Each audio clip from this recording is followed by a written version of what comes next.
Mr. Speaker, sir, I rise to speak in support of the motion. PSP agrees that a whole-of-nation approach to build an inclusive and safe digital society is very much needed.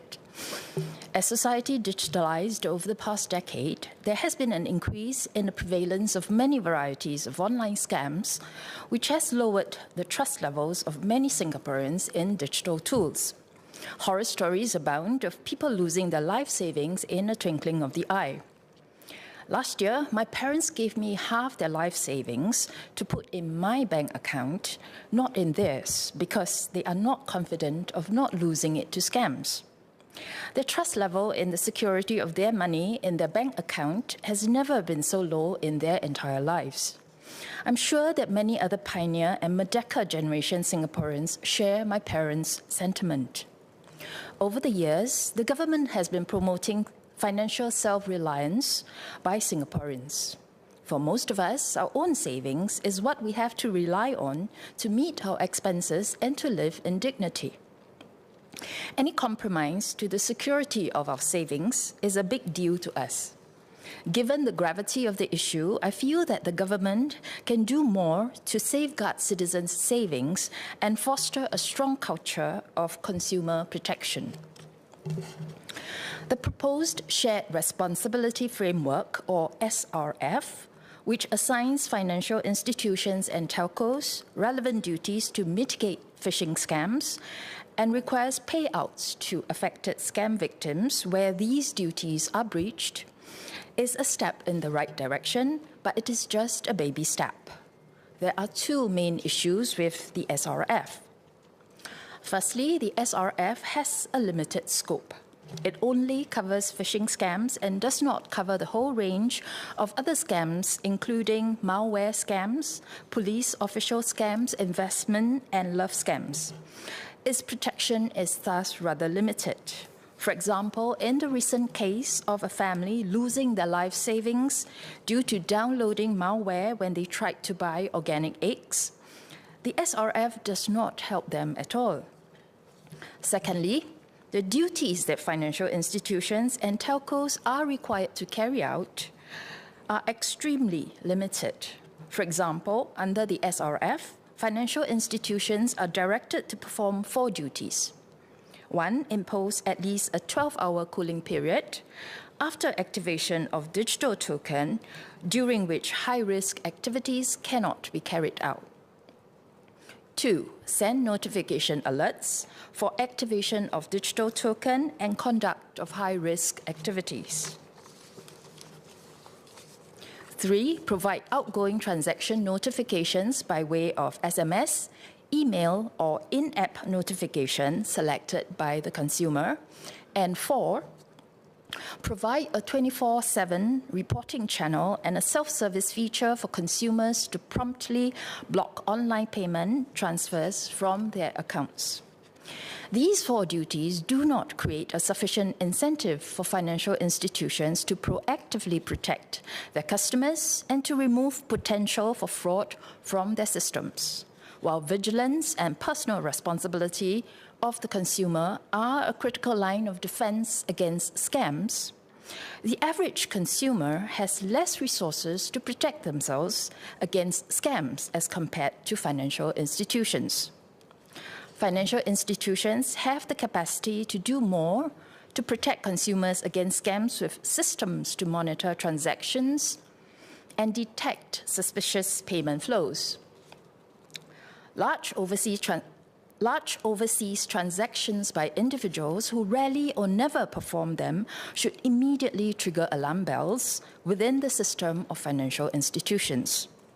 This would not affect businesses that regularly perform such transactions and would not be difficult to implement given the scale and capacity of the IT infrastructure at financial institutions.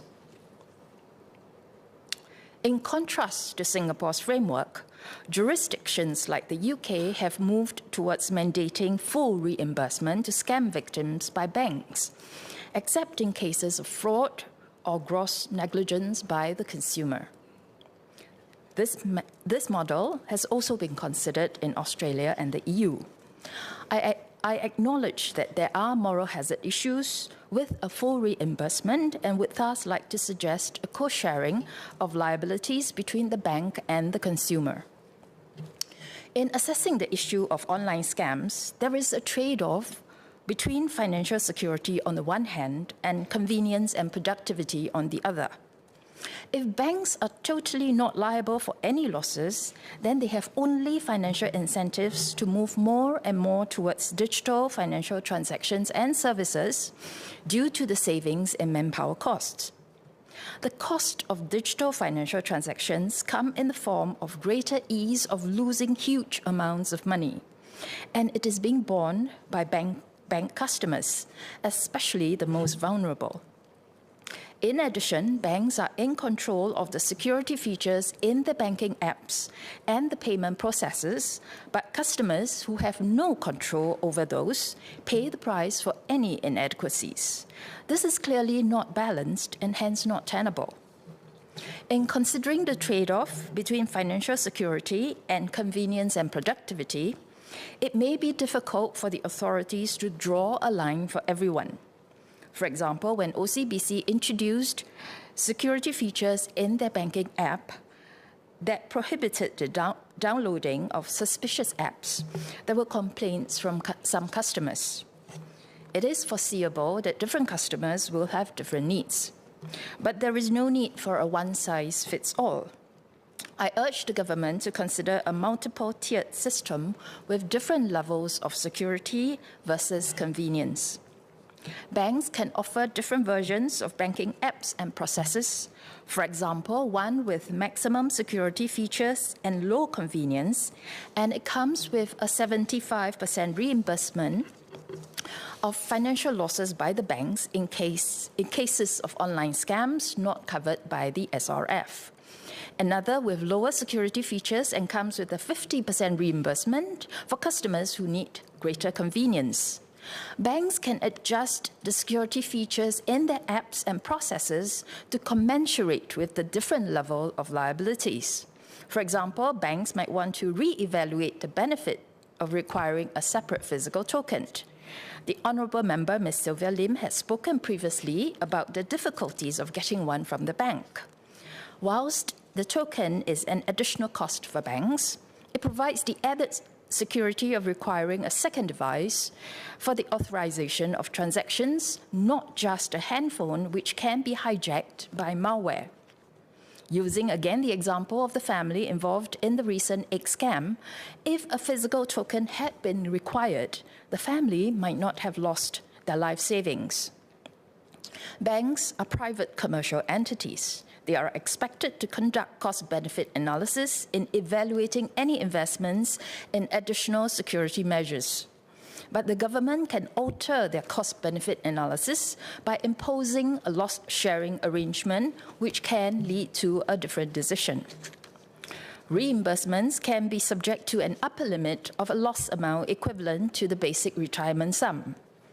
Under such a model, both the banks and the customers share the liabilities of any losses due to scams, and they both have incentives to be vigilant. Customers can choose the level of security they're comfortable with. Banks will have incentives to push online transactions in line with their ability to provide security, thereby ensuring that the development of digital financial transaction is a more balanced and holistic one. The maximum limit on reimbursement helps to limit the bank's exposure and at the same time ensure that the most protection is given to the most vulnerable. Another institution to which duties should be assigned to mitigate scams is the CPF board, where many Singaporeans' life savings are held. It is very worrying that recently there has been a trend where CPF accounts were emptied by scammers who had taken control of the users' SingPass and bank accounts. It was only in June 2023 that the CPF board and GovTech introduced SingPass face verification as a step-up authentication challenge for certain CPF e-services.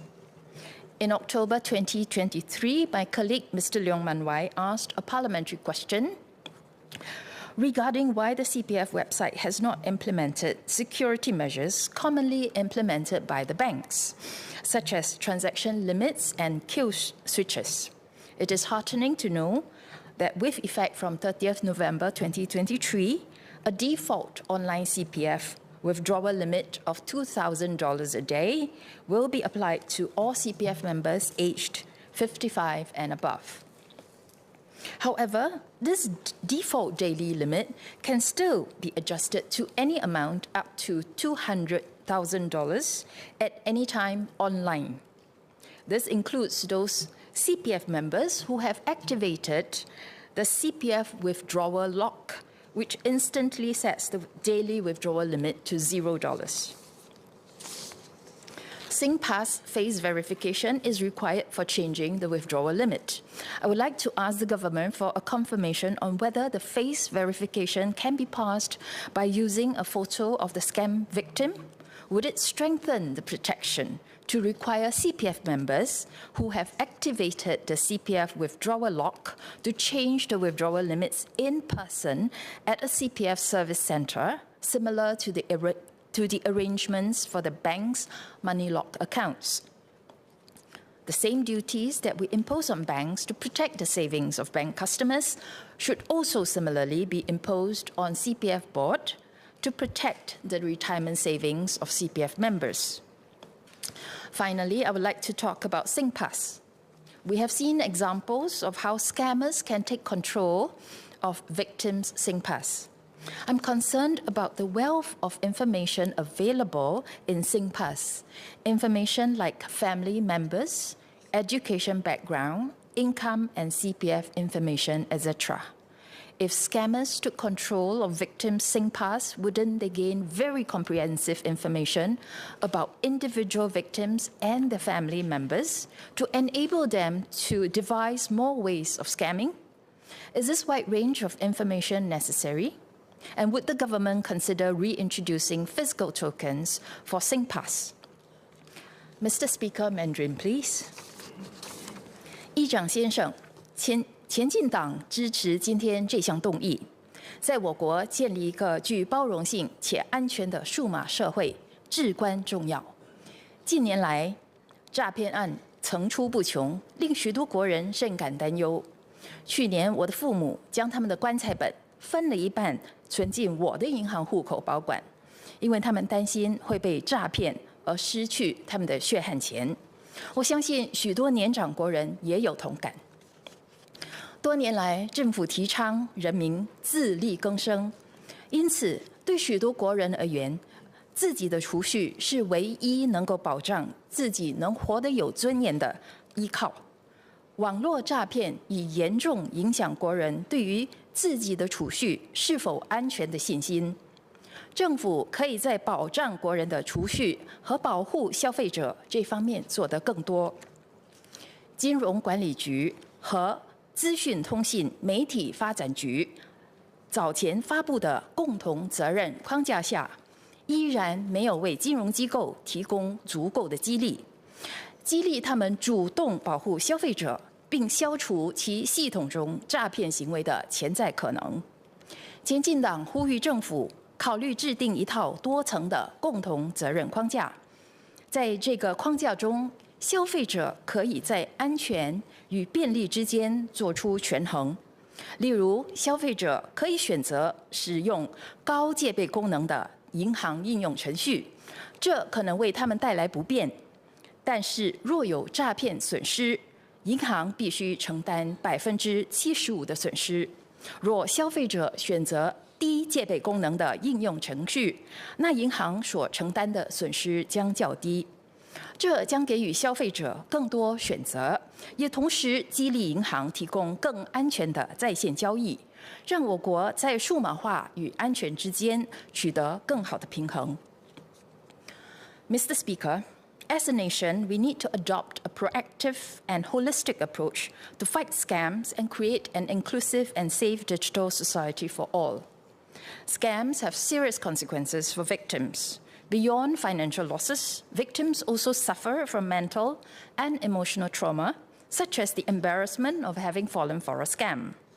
There are also financial implications on the family members, such as a child who may by law be responsible for the maintenance of a parent who has lost their life savings to a scammer. Society must ultimately pick up the tab when people lose their life savings to scammers and their ability to live independently, and must instead rely on handouts and charity to survive. A recent study by the Global Anti-Scam Alliance revealed that Singapore has the dubious honor of being the country with the highest amount lost to scams per victim. This makes Singaporeans the most attractive targets for scammers. There is much more we can do as a nation to create a safer digital society. Let us all work together to achieve this. Thank you.